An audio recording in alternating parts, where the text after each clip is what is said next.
এই যে আজকে আমরা শুধু দুনিয়া দুনিয়া দুনিয়া দুনিয়া করছি, আমাদের অন্তরে ভয় নেই, মৃত্যুর ভয় নেই, পরকালের ভয় নেই। আমি আপনাদেরকে বলি বন্ধু, কাল কিয়ামতের দিন এমন অবস্থা হবে, হাদিস শরীফের মধ্যে এসেছে, মা আয়েশা যখন প্রশ্ন করলেন, নবী গো, ও প্রাণের নবী, নারী পুরুষ সবাই কি উলঙ্গ অবস্থায় উঠবে? কয় হ্যাঁ, সবাই উলঙ্গ অবস্থায় উঠবে রে। নবীজিকে প্রশ্ন করলেন, মা আয়েশা, নবী গো, নারী পুরুষ যে উলঙ্গ অবস্থায় উঠবে, তারা একজন কি আরেকজনের দিকে তাকাবে না?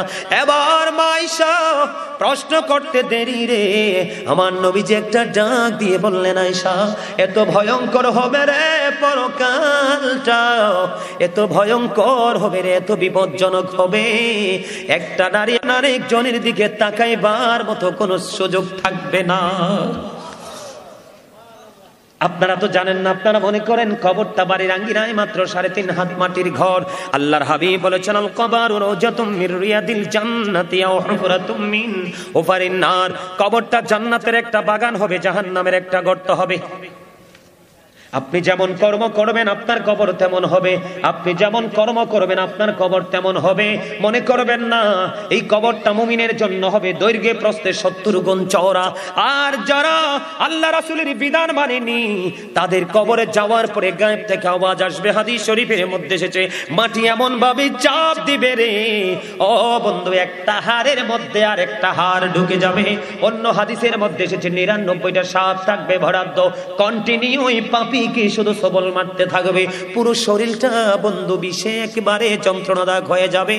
কিন্তু ওই সাপগুলো এত বিষাক্ত, একটা সাপ যদি পৃথিবীর দিকে তাকিয়ে যদি একটু নিঃশ্বাস পালায়, গোটা পৃথিবীর মাটি বন্ধু বিষাক্ত হয়ে যাবে। জোরে জোরে বলেন নাউজুবিল্লাহ। এই পৃথিবীর বুকে আপনি অপকর্ম করে টাকা দিয়ে, পয়সা দিয়ে, টেলিফোন দিয়ে ঢাকতে পারেন, কথা কয় না? টেলিফোনে হয়ে যায় না? আবার গোপনে যদি পকেটে দিয়ে দেন হয়ে যায় না? আবার রাতের আধারে নিয়ে ডিনার, রাতে কি চাকো? ডিনারে তো করে, হ্যাঁ, দুপুরে কয় লাঞ্চ, সকালে কয় ব্রেকফাস্ট, এরকমই তো। রাতের অন্ধকারে কেউ দেখবেন আপনি ডিনার পার্টি দিয়ে দিলেন, কিন্তু আল্লাহ কয়, বান্দা, বান্দারে, তোমরা চালাকি করো কার সাথে রে? আমি বানাইছি তোমাদেরকে কত সুন্দর করে রে, তোমরা কেমন করে এত বিশ্রী হয়ে গেলা, তোমরা কেমন করে এত কুৎসিত হয়ে গেলা।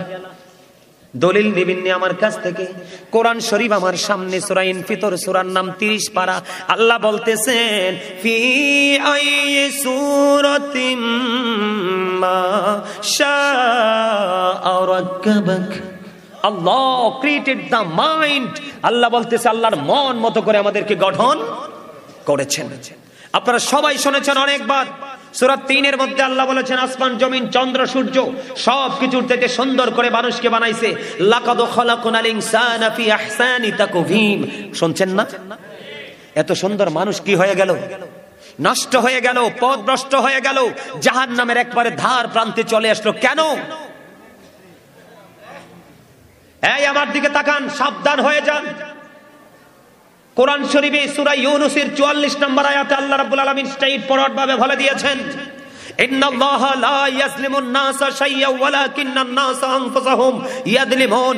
আল্লাহ রাব্বুল আলামিন বলেছেন, আল্লাহ আল্লাহর বান্দার উপর অত্যাচার করে না, বান্দা নিজেই নিজের উপর অত্যাচার করে। যাবেন কোথায়?